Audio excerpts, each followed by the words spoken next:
स्थळ मुंबई, ठिकाण Bharat cineplex theatre. रात्री 12:30 वाजता.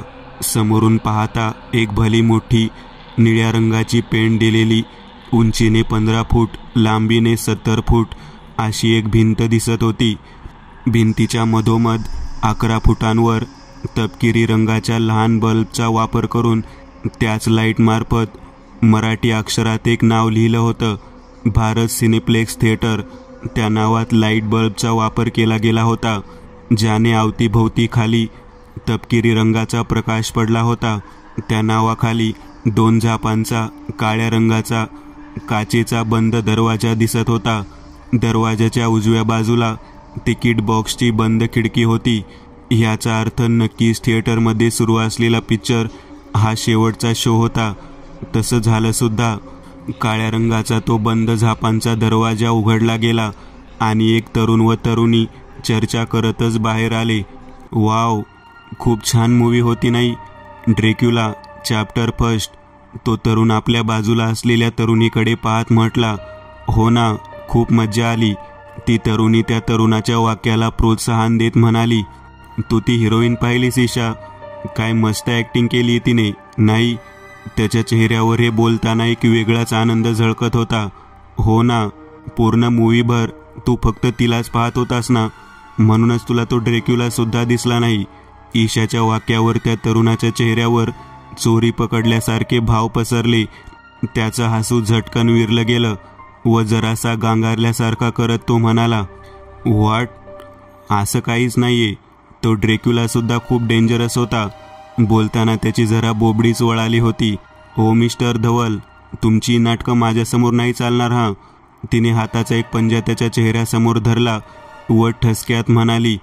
तसं ईशाला राग येणं साहजिकच होतं, कारण धवल बोरे वय वर्ष 25, ईशा इनामदार वय वर्ष 24.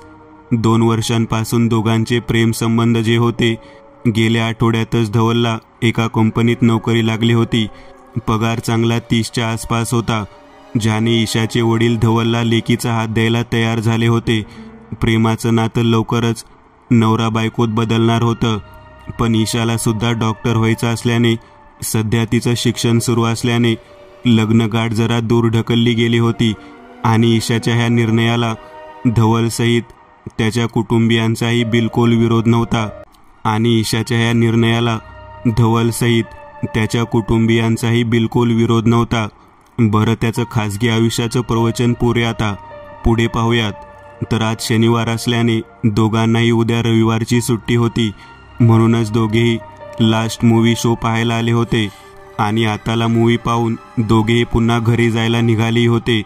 परंतु मध्येच ते रुसणं फुगण्याची केमिस्ट्री सुरू झाली होती. ईशाचा राग तसा लटका होता. धवल नेहमीच तिला राग आला की गोड गोड बोलत मनवायला जायचा, ज्याने तिला रागवायला रुसवायला फार आवडायचं. सांगायचं झालं तर हेच, जर मनवणारा असेल तर रुसायलाही आवडतं. आजही तसंच झालं. ए ईशा, अगं काय तू पण, यार ती फिल्म आहे ना? हो ना, ती फिल्मच आहे.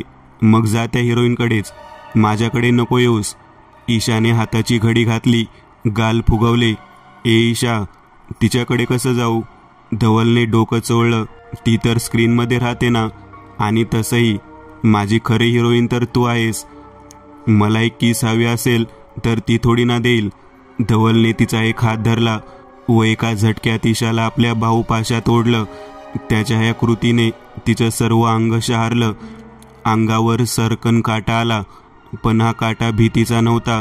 हे काहीतरी वेगळंच होतं, रोमॅन्टिक सेन्ससारखं. धवलच्या एका कृतीने तिच्या गालांवर लाली जमली होती. राग धुळीवर फुंकर मारावा तसा झटकन पळून गेला होता. त्याची ती एकटक तिच्या ओठांकडे पाहणारी तहानलेली नजर तिने ओळखली होती. धवल, आजूबाजूला लोक आहेत. हो मग असू देत ना. धवलने ईशाच्या कपाळावर आलेली केसांची बट हलकेच एका बोटाने दूर सारली. तसंही मी काही त्यांची बायको, गर्लफ्रेंड माझ्या मिठीत घेतली नाहीये. माझा हक्क आहे तुझ्यावर आणि माझ्या हक्काची आहेस तू. धवल, तिने प्रथम धवलच्या मिठीतून स्वतःला सोडवलं. हे बघ धवल, मी तुझीच आहे, पण माझी अट तुला ठाऊक आहे ना? जोपर्यंत मी डॉक्टर होत नाही तोपर्यंत लग्न करणार नाही. आणि नाही तसं काही. ईशा, मला माहिती आहे आणि मी तोपर्यंत थांबायलाही तयार आहे, धवल नेकमनाने म्हटला. त्याच्या त्या प्रांजळ स्वरात कसलाही खोटेपणा जाणवत नव्हता व ते सत्यही होतं. अच्छा, तू थांबू शकतोस. मग हे काय होतं? तिने डोळे जरासे लहान केले. हे ते तर मी असंच. तू गाल फुगवून बेडकीसारखी करून बसली होतीस, मग तुला मनवण्यासाठी केलं मी. त्याने गाल फुगवून तिला चिडवलं. व्हॉट? मी बेडकी? हो, यस, बेडकी, बट क्यूटवाली. धवल तिला चिडवत पुढे पुढे धावू लागला आणि त्याला मारण्यासाठी ईशा त्याच्या मागे मागे धावू लागली. मध्यरात्रीची वेळ झाली होती. आकाशात चांगलाच पौर्णिमेचा चंद्र उगवलेला दिसत होता. नाईट वॉचमनसारखी रातकिड्यांची किरकिर गुणगुणत होती. मुंबईतल्या सुनसान रस्त्यावरून ती KTM धावत होती.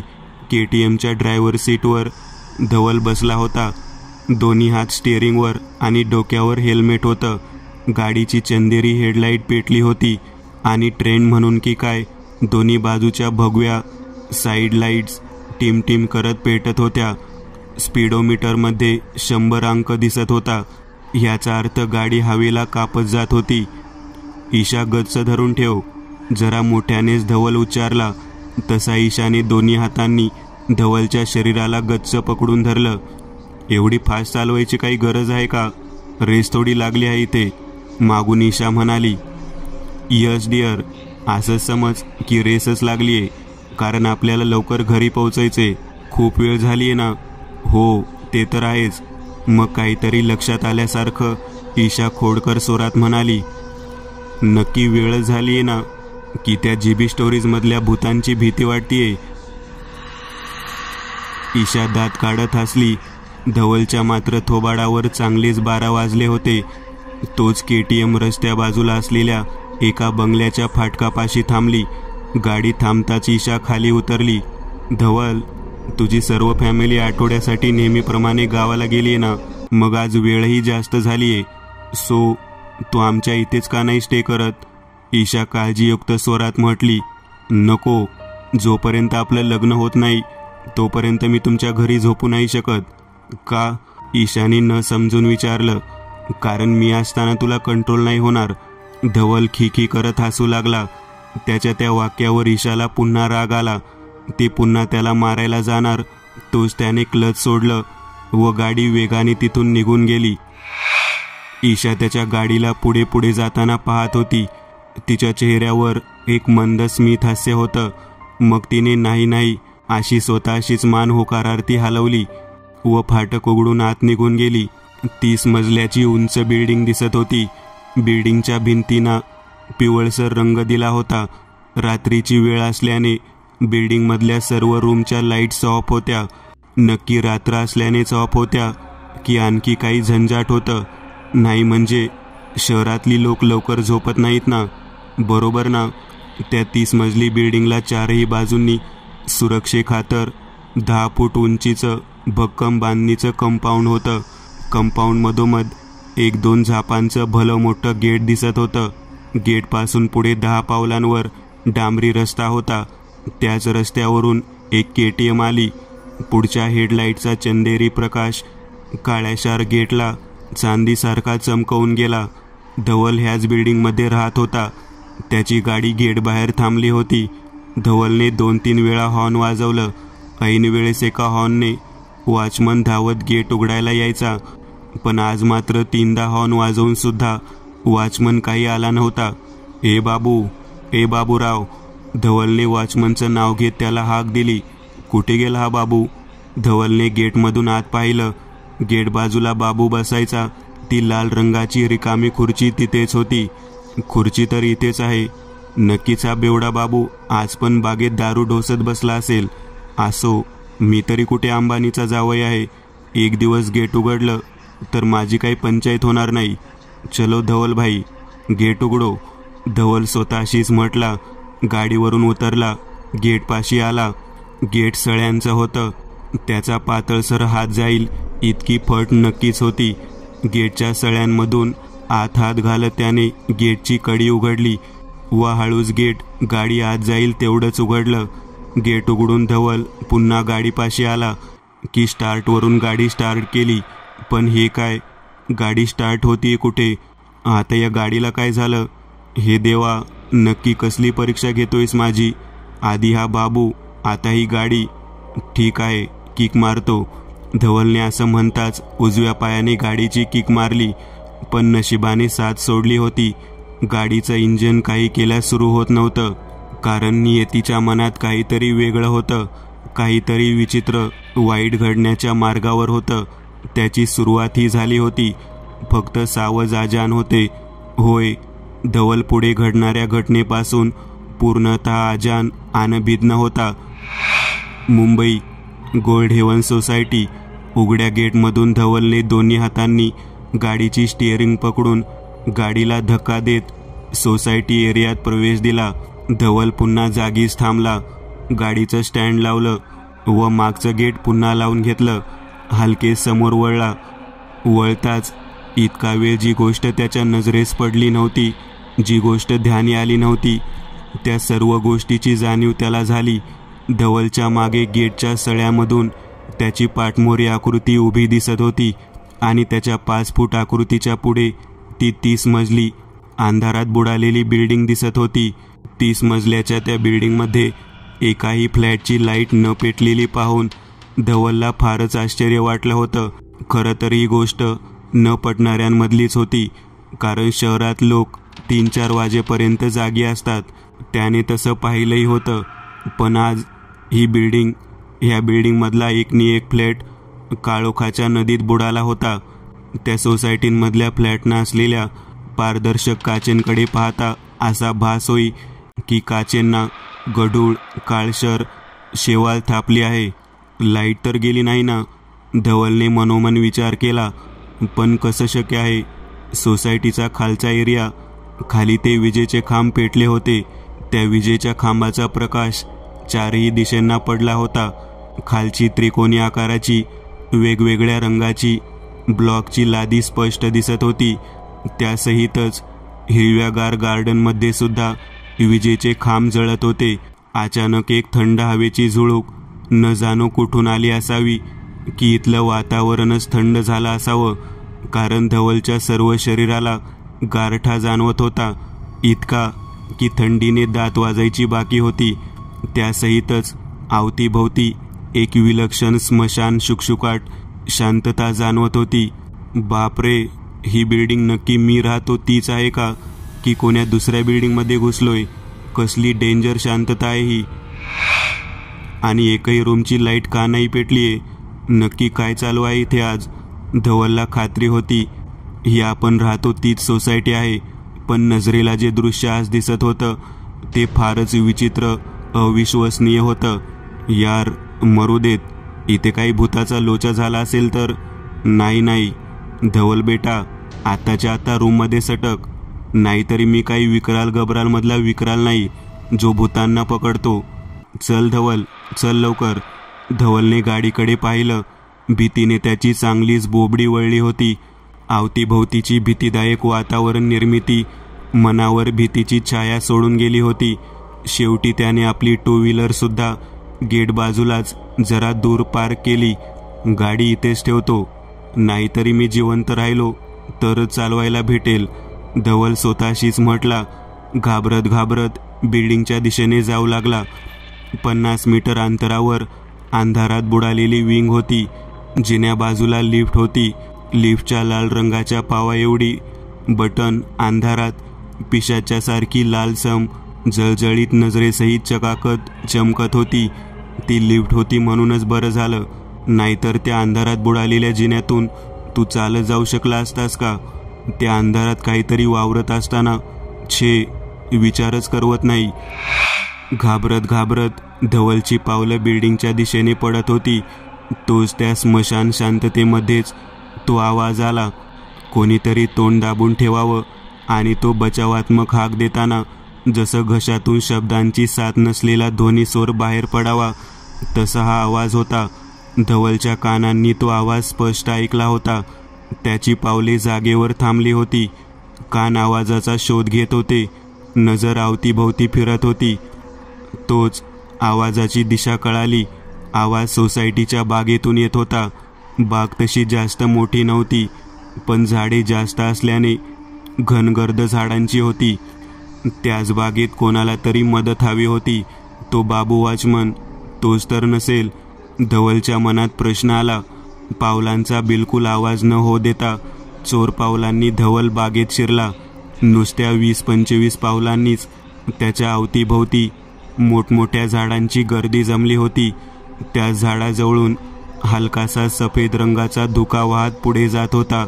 अंगाला जाणवणारी थंडी आता अधिक पटीने जाणवत होती. ही विषारी जहरी थंडी काहीतरी वेगळीच होती. मांसातून स्नायूत मग थेट हाड गोठवत होती. जसं की या थंडीत मानव नाही तर मेलेली प्रेत फिरत आहेत. एका झाडाजवळून धवल पुढे चालत निघाला होता. तोच कानावर तो आवाज आला, ए सोडा मला, सोडा. कशाला पकडला आहे मला? आवाज ओळखीचा होता. त्या आवाजासहितच धवल सावध झाला. बाजूच्या झाडापाशी लपून बसला. झाडाच्या खोडाआडून त्याने चोर नजरेने समोर पाहिलं. धवलपासून 40 मीटर अंतरावर हिरव्यागार गवतावर एक 4 फूट उंच व 6 फूट रुंद त्रिकोणी आकाराचा टेबल ठेवला होता. त्या टेबलाला नीट पाहिलं तर तो एक इल्युमिनिताचा डोळा दिसत होता.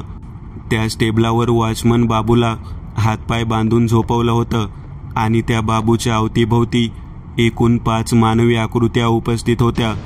त्याच 5 मानवी आकृत्यांमधल्या 4 आकृत्यांच्या अंगावर एक सफेद रंगाचा त्रिकोणी टोपी असलेला झगा होता, ज्याने त्यांचे चेहरे दिसत नव्हते. शेवटला जी 5वी आकृती होती नक्कीच त्यांचा लीडर असावा, कारण त्याचे कपडे वेगळे होते. अंगावर एक लाल रंगाचा जब्बा होता. त्या जब्ब्याला एक ताठ कॉलर होती. चेहरा झाकण्यासाठी त्रिकोणी टोपी नसून लाल रंगाने नक्कीच ताज्या रक्ताने चेहरा रंगवला होता. ओ सोडा ना मला, कशाला पकडला आहे मला? बोला की. पुन्हा बाबूचा भ्यायलेला आवाज आला. धवल आपला गप उभा राहून तमाशा पाहत होता. तुला सोडायलाच आणला आहे, फक्त 2 मिनिटे थांब, मग कायमची सुटकाच आहे, तो लाल रंगाचा जब्बा घातलेला माणूस म्हटला. त्याचा आवाज इतका थंड होता की अगदी हळुवारपणे स्वर उच्चारत असावा. अहो आता सोडा की, मला तुमची भीती वाटते आहे बाबा. म्या गरीब माणूस आहे, माझ्याबरोबर वाईट करून काय भेटणार तुम्हासनी? बाबूच्या स्वरात भीती होती. त्याचं सर्व शरीर भीतीने ग्रासलं होतं. मालक, करूयात सुरुवात. आता तर हा पूर्ण घाबरलाच आहे आणि भीतीमुळे ह्याचं मांस चविष्ट झालं आहे. एका स्त्रीचा आवाज आला. त्यानंतर नाकातून एक मोठा श्वास घेतल्याचा आवाज ऐकू आला होता. होय, भ्यालेलं सावज उत्तम मेजवानी. कोंबारे गोळा ह्याच्या तोंडात. आवाज नको करायला जास्त. त्या 4 आकृत्यांमधल्या एकाने कापडाचा गोळा बाबूच्या तोंडात कोंबला. एक एक करत 4ही जणांनी आपापल्या डोक्यावरची टोपी उतरवली व चेहरे बाहेर काढले. व ते चेहरे पाहताच धवलच्या पायाखालची जमीन आश्चर्यकारक झटका बसल्यागत सरकली गेली. तोंडाचा, डोळ्यांचा आकार मोठा झाला. मनाला एकवार एक हादरे बसले, कारण समोर धवलचा गावी गेलेला पूर्ण परिवार तिथे उपस्थित होता. पण या अशा अवस्थेत, या अशा कपड्यांमध्ये, का, कशासाठी? त्या काळ्या 4 आकृत्यांमध्ये एक त्याची आई सुलक्षणाबाई होत्या. दुसरी व तिसरी आकृती वहिनी अर्पिता, दादा सोहम आणि चौथी, शेवटची आकृती त्याची नुकतीच वयात आलेली बहीण रेखा होती. हा धक्का पचवणं मनाला जरा विलक्षण जात होतं. धवलला कळून चुकलं होतं. हे प्रकरण काहीतरी वेगळं, आपल्या समजण्यापलीकडचं असमंजस आहे. जर ते समजून घ्यायचं असेल तर इथे जागेवरच थांबून पुढे जे काही घडेल ते पाहायलाच लागेल. वॉचमन बाबू तोंडात कोंबलेल्या गोळ्यामुळे बकऱ्यासारखा म्या म्या करत चिरकत होता. मदतीला कोणीतरी यावं असं त्याला वाटत होतं, पण त्याची नशिबाने साथ सोडली होती. मृत्यूची तिकीट रेडी होती. धवल एकटक पुढे जे काही घडत आहे ते चोरून पाहत होता आणि पुढे आता जे काही घडत गेलं विलक्षण, मतिबधीर करणाऱ्यांमधलं होतं.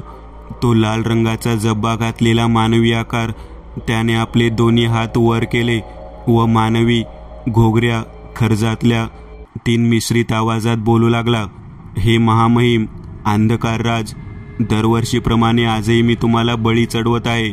कृपा करून त्याचा मानपान घ्या आणि उरलेल्या नैवेद्याचा भोग घ्यायची आम्हाला परवानगी द्या. हा आवाज धवलच्या ओळखीचा होता. का नाही असणार?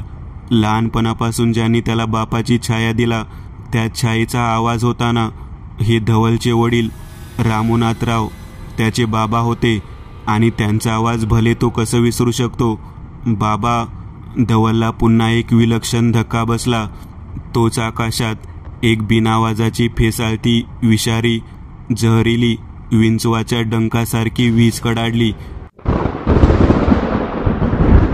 सैतानाने नैवेद्य स्वीकारला होता. ह्याचा तो इशारा होता की पुढे सुरुवात करावी.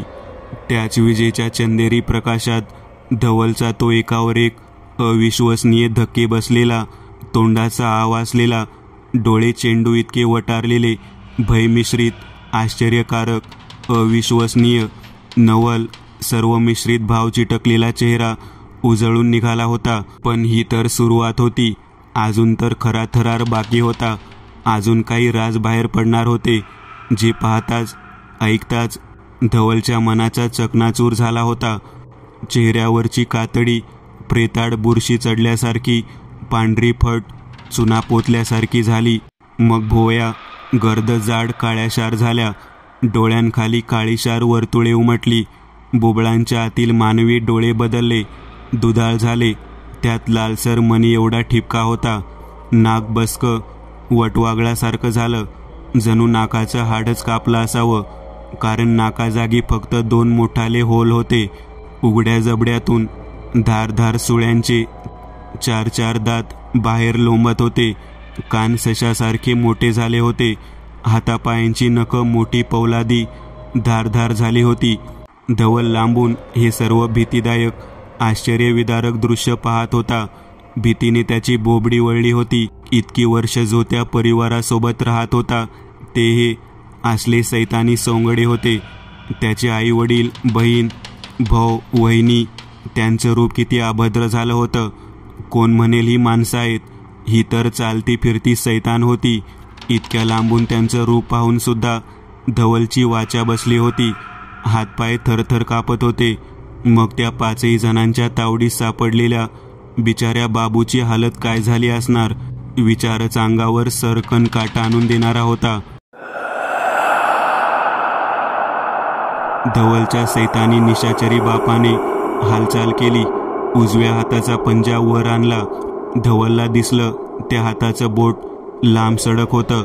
त्या हाताला एक 5 इंच लांबीचा धारधार सुळ्याचा पातीचं नख होतं. सुलक्षणाबाई, धवलच्या आईने हालचाल केली. बाबूच्या छातीवरचा शर्ट अलगट टराटरा फाडून टाकला. त्याची काळ्या केसांची सेकंदाला वर खाली होणारी छाती उघडी नागडी पडली. मालक, कापा, कापा मालक. सुलक्षणाबाई येड्यासारख्या टाळ्या पिटू लागल्या. जणू त्या निशाचरी ध्यानांना गंमत वाटत होती. धवलच्या मनात प्रश्न आला, ही आपली आई कसं शक्य आहे? ही तर चेटकिनीची बहीणच वाटतेय. किती तो फरक. जिथे त्याची आई साडी नेसून टापटीप राहायची तिथे असलं ध्यान कसं काय असू शकतं? पण खरंच हे सत्य होतं. त्याच्या सर्व परिवारातले सदस्य मानवी रूपाची चादर ओढून इतकी वर्षे या दुनियेच्या धवलच्या डोळ्यात धूळ फेकून राहत होते. परंतु आज त्या चादरीखालचं रूप धवलला पाहायला मिळालं होतं. धवलच्या निशाचर वडिलांनी, रामनाथरावांनी जास्त वेळ न घालवता अलगद पाण्यावरून हात फिरवावा तसा छातीवरून तो धारधार न काढवा फिरवला. किती ती धार! एका सेकंदात चामडी फाटली. रक्ताची आत दाबून राहिलेली लाट पिचकारी फवाऱ्यासारखी वेगाने बाहेर पडली. खालच्या हिरव्यागार गवतावर, झाडांवर सर्व दिशेला रक्ताचा सडा उडाला. रक्ताच्या वासाने निशाचर उत्तेजित झाले. त्या 5 जणांनी बाबूजवळ आपलं तळ ठोकलं. जसं मानव डायनिंग टेबल समोर खायला बसतात आणि टेबलावर वेगवेगळ्या डिशेस ठेवलेल्या असतात, तसंच इथे जरा वेगळं होतं. इथे निशाचरच ब्रेकफास्ट सुरू होतं. आणि डिश म्हणून काय होतं बरं? तर पूर्णतः जिवंत हाडामासांपासून बनलेला माणूस. त्या पाचही आकृत्या बाबूच्या शरीरावर झुकल्या. हातपाय, नरडी, पोट, छाती सर्व दिशेने प्रत्येकाने जबड्यातले दात घुसवून एक एक करत बाबूच्या रक्ताला लुचायला चाखायला सुरुवात केली. बाबू अक्षरशः विजेचे धक्के दिल्यासारखा जागेवर धडाधडा थडपडत हालत होता. पण हातपाय गच्च बांधले होते. सुटणार तरी कसं? गटगट पाणी पिल्यासारखा रक्त पिण्याचा तो हिंस्र आवाज धवलच्या कानांवर पडत होता. 5 मिनिटांनी सर्वजण बाबूपासून बाजूला झाले. तसं धवलला त्या त्रिकोणी टेबलावर बेडकासारखा फुगलेला बाबू आता एका चवळीच्या शेंगेसारखा सपाट झाल्यासारखा दिसला. त्याच्या शरीरातलं रक्त आणि रक्त शोषून पिऊन टाकलं गेलं होतं. त्या सर्वांच्या तोंडाला, गालांना लाल लाल रंगाचं ताजं रक्त लागलं होतं. कोणी जिभेने चाटत होतं तर कोणी हाताने बोट माखवून तोंडात घालत चघळत होतं. धवलला औकारी आली होती. पोटात भयंकर मळमळलं होतं. पण मरणाच्या भीतीपुढे त्याने सर्व काही दाबून ठेवलं होतं. पिता, त्या धवलला कधी मारायचं? मला त्याच्या रक्ताला चाकायचं आहे. आता मला अजून थांबवत नाही, धवलची लाडकी बहीण रेखा म्हणाली. तिचं हे बोलणं ऐकून धवलला झटका बसला. कानसुळे गरम झाली. नाही, इतक्यात नाही. धवलच्या वडिलांचा आवाज. पण का पिता? गेली 25 वर्षे त्याला पाळलं आहे. आता तर तो एक जवान मानव आहे. त्याचं शरीर रक्ताने भरलं आहे. मग अजून का थांबायचं? तसंही तुम्ही त्याच्या आई वडिलांना लहानपणी संपवलं आहे ना, धवलचा मोठा भाऊ सोहम म्हटला. त्याच्या ह्या वाक्यावर धवलला इतकं मात्र कळालं की गेली 25 वर्ष आपण ज्या छायेखाली, पितृमाता छायेखाली वाढलो ते आपले कोणीच नव्हते. त्यांनी फक्त एक आसुरी इच्छेखाली आपल्याला लहानपणापासून मोठं केलं होतं.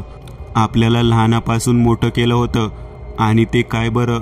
तर आपल्याला मारून खायचं. एक बकरी वर्षभर निगराणीखाली पाळायची.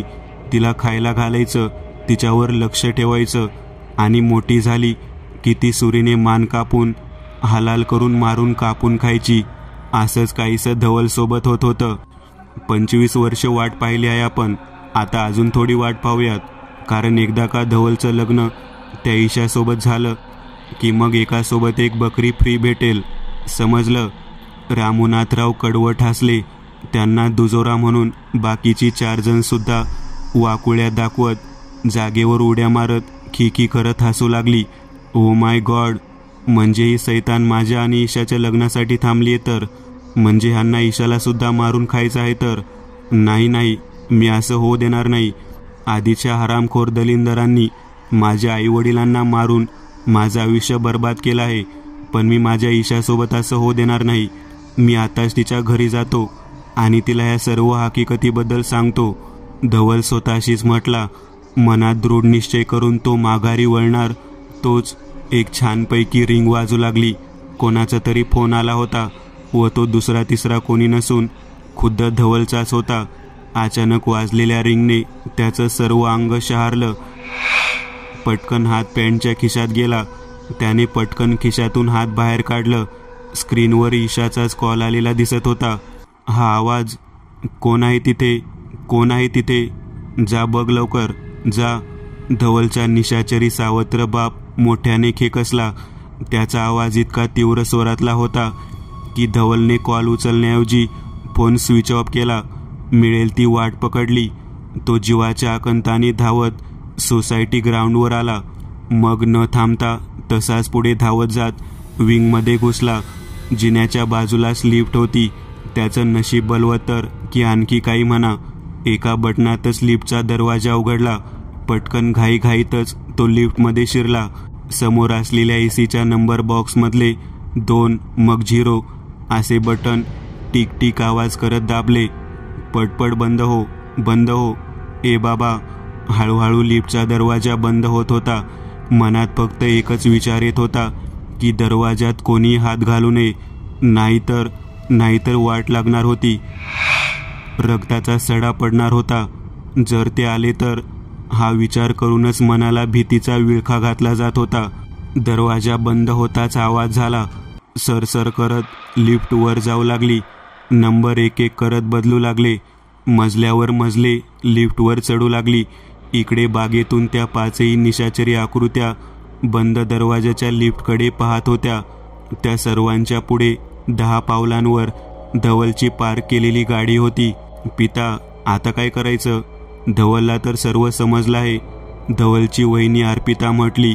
बोलताना तिच्या तोंडातून सुळे बाहेर डोकावत होते. दुधाळ बुबळ व त्यातला तो लालसर ठिपका लेझरसारखा चमकत होता. एका अर्थी बरंच झालं समजलं ते, कारण आता आजची रात्र त्याची शेवटची रात्र ठरणार आहे. चला, अजून रात्र बाकी आहे, तोवर अजून एक शिकार करून घेऊयात, कारण ही रात्र निशाचरांची आहे. निशाचर रामनाथरावांच्या वाक्यासहितच ती पाचही निशाचर हैवान बिल्डिंगच्या दिशेने चालत जाऊ लागली. समोर एक बंद दरवाजाची लिफ्ट दिसत होती. लिफ्टच्या डाव्या आणि उजव्या बाजूला खाली सफेद फरशीवर 2 कुंड्या ठेवलेल्या दिसत होत्या. तर लिफ्टच्या डाव्या हाताला एक उघडी चौकट होती, ज्या चौकटीतून विंगच्या जुन्या पायऱ्या खाली खाली जात अंधारात बुडालेल्या दिसत होत्या. घंटी वाजल्यासारखा आवाज झाला. लिफ्टचे चंदेरी रंगाचे दोन्ही दरवाजे विरुद्ध दिशेला जात उघडले आणि त्या उघड्या लिफ्टच्या दरवाजातून धवल बाहेर पडला. बाहेर येताच प्रथम त्याने डाव्या हाताला असलेल्या चौकटीतून विंगमध्ये एक भीतीदायक कटाक्ष टाकला. रोज उजेडात असणारी विंग आज चक्क धूप अंधारात बुडाली होती. त्याच विंगमधून धप धप असं पायऱ्यांवर एकाच क्षणी 4-5 जण धावत वर यावी असा आवाज कानांना ऐकू येत होता. ओ शट! धवलच्या तोंडून भीतीने उद्गार बाहेर पडले. ती हैवान निशाचर वेगाने धावत धावत वर वर येत होती.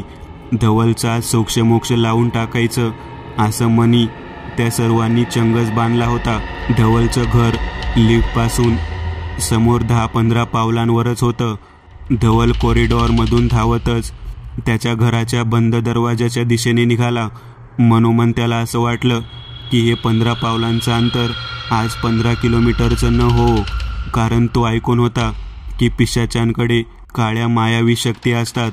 पण त्याचं नशीब ह्या क्षणी जोरावर निघालं. चावी दरवाजाला लावून मग दरवाजा उघडून तो घरात सुखरूपरित्या पोहोचेपर्यंत काहीच घडलं नव्हतं. दरवाजाला पाठ टेकवून धवल मोठमोठ्याने श्वास घेत उभा होता. छातीचा भाता क्षणाक्षणाला फुग्यासारखा फुगून पुन्हा नॉर्मल होत होता. भीती कणाकणाने शरीरात संचारली जात होती. मनात विचारांचं वादळ घोंगावत होतं. म्हणजे दरवर्षी लोक गावाला जायचं सांगून हे असले आघोरी कांड करत होते. धवलने दोन्ही हातांनी डोक्यावरचे केस गच्च पकडले. फक्त अर्ध्या तासामध्ये अशा काही अचंबित करणाऱ्या घटना घडल्या होत्या की त्या घटनेनी धवलचं आयुष्यच बदलून टाकलं होतं. अचानक त्याला काहीतरी आठवलं. ईशाला सांगायलाच हवं. ईशाला या प्रकरणाची माहिती द्यायला हवी. डोक्यावरचे केस सोडत त्याने खिशात हात घातला. खिशात फोन चापू लागला. पण हे काय? फोन कुठे आहे? खिशात फोन का सापडत नव्हता? पटपट त्याने मागचा पुढचा दोन्ही बाजूचे खिसे तपासून पाहिले. फोन मात्र जवळ नव्हता. तोच काही वेळा अगोदरची फुटेज डोळ्यांना दिसली. धवलने ईशाचा कॉल कट केला. धावता धावताच फोन जीन्सच्या खिशात घालण्याऐवजी चुकून तो फोन खिशाच्या बाहेरून स्लिप होत थेट गवतावर पडला होता. हिरव्या गवतावर धवलचा फोन पडलेला दिसत होता आणि त्या फोनपासून पुढे धवलची धावत जाणारी आकृती दिसत होती. धवलला हे आठवून दुष्काळात 13वा महिना लागल्याचं जाणवलं. आता तो ह्या क्षणाला एकटाच इथे ह्या 4 भिंतीच्या घरात कैद झाला होता. हो, कैदच, कारण ह्या बिल्डिंगमधून ह्या घरातून आता सुटका होणे शक्य नव्हती. बाहेर पाऊल ठेवणं हा विचारच मूर्खपणाचा, थेट सापाच्या तोंडात हात घालण्यासारखा होता. धवलला आता कळून चुकलं होतं. प्रत्येक गोष्टीचा अर्थ कळून येत होता की त्यांच्या घरात सर्वजण नास्तिक का होते. घरात देवाची एकही मूर्ती का नव्हती? कारण अधर्म, पापी, वामपंथी स्वभावाचीही साक्षात सैतान मानवी देहात वावरत होती ना. ओ नो, आता काय करू मी? माझ्या मदतीला कोण येईल आता? इथे तर देव पण नाहीयेत जे एव्हिलपासून माझं रक्षण करतील, धवल स्वतःशी म्हटला. व तोच त्याची थकलेली नजर खाली गेली. त्याच्या 2 पायांमागे दरवाजाची खालची फट होती. त्याच फटीतून सफेद रंगाची हिमवाफ मंद गतीने आत येत होती. धवलची विस्फारलेली नजर त्या वाफेला आत येताना पाहत होती. ड्रॅक्युला मूव्हीमध्ये त्याने पाहिलं होतं, पिशाचे आपल्या शरीराला हिरव्या रंगाच्या धुळीकणांमध्ये बदलू शकतात. जर तेच ह्या सफेद वाफेने आत येत असतील, मृत्यूच्या भयाने धवलची आत्मा करंट लागल्यासारखी जागीच गोठली. बस, आता मेलोच, आता सर्व काही संपलं, हाच अंत आहे असं मानून मनाने हार पत्करली. धवल. अचानक दरवाजा बाहेरून धवलच्या आईच्या आवाजातील प्रेमस्वरातील हाक ऐकू आली, जी ऐकून धवल लागलीच दरवाजापासून दूर झाला. टपोऱ्या डोळ्यांनी दरवाजाकडे पाहत सुकलेल्या गळ्यात त्याने औंढा गिळण्याचा निष्फळ प्रयत्न केला, पण भीतीने गळा सुकला होता. त्याला पाण्याची गरज होती, पण सदर वेळच अशी होती की पाणी पिण्याचंही धाडस होत नव्हतं. धवल बाळ, दार उघडतोस ना? आम्ही गावावरून परत आलोय. धवलच्या आईचा आवाज आला. त्याची आई, खोटी आई, सर्व काही खोटं बोलत होती हे धवलला ठाऊक होतं. अरे धवल दादा, दरवाजा उघड ना. प्रवासात मी खूप दमलीये रे. मला ना जरा तहान लागलीये. प्लीज दरवाजा उघडणार रे. ह्यावेळेस आवाज आला तो त्याच्या लहान बहिणीचा, जी काही वेळा अगोदर धवलच्या रक्ताचा भोग घ्यायचं बोलत होती. धवलने जर आता दरवाजा उघडला असता तर नक्कीच तिने पिसाळलेल्या मांजरीसारखी त्याच्या अंगावर झेप घेतली असती. निशाचरी दातांनी मनगट फाडून रक्तप्राशन केलं असतं. तुम्ही सर्व थांबा हो. धवल माझा मुलगा आहे. त्याच्या बाबांचं तो नक्की ऐकेल. हो की नाही धवल? चल दरवाजा उघड पाहू बाळ. शहाणं बाळ आहे ना माझं. धवलच्या बाबांचा प्रेमळ आवाज आला, परंतु धवल मात्र दरवाजाकडे पुतळा बनून पाहत उभा होता. मन त्यांच्या त्या प्रेमळ आज्ञा हाकेने बिलकुल भुलणाऱ्यांमधलं नव्हतं. काही क्षण शांतता पसरली. दरवाजामागून कसलाच कोणाचाही आवाज आला नाही. जणू ती सर्व निशाचर दरवाजा उघडण्याची वाट पाहत असावी. पण धवल काही मूर्ख थोडी होता, जो स्वतः मृत्यूच्या मुखात सूर घेईल. शेवटी जरा वेळाने त्यांचा मनस्ताप झाला. ते सर्व एका क्षणी डिवचले गेले. त्यांचा क्रोध उफाळून वर आला. सर्वांनी धवलला शिव्या शाप द्यायला सुरुवात केली. दरवाजावर धाड धाड करत हातपाय मारायला सुरुवात केली. धवल घाबरून 2 पावले मागे झाला. मित्रांनो, आज पुरतं एवढंच. तुम्हाला जर काही गोष्ट आवडली असेल तर नक्की लाईक करा. तुमच्यापैकी बरेचसे जण व्हिडिओ लाईक न करताच पळून जातात, पण हा जर व्हिडिओ तुम्ही लाईक केला तर मला जरा बरं वाटेल आणि असेच भारी भारी व्हिडिओ बनवायची माझ्यात एनर्जी येईल. त्यामुळे नक्की लाईक करा. आणि अजूनही कोणी या चॅनलला सबस्क्राईब केलेलं नसाल तर लगेच सबस्क्राईब करून टाका. आणि बाजूची घंटी ती मात्र दाबायला विसरू नका. देवाची घंटी आहे ती. चला तर मग पुन्हा भेटूया अशीच एक आगळी वेगळी गोष्ट घेऊन पुढच्या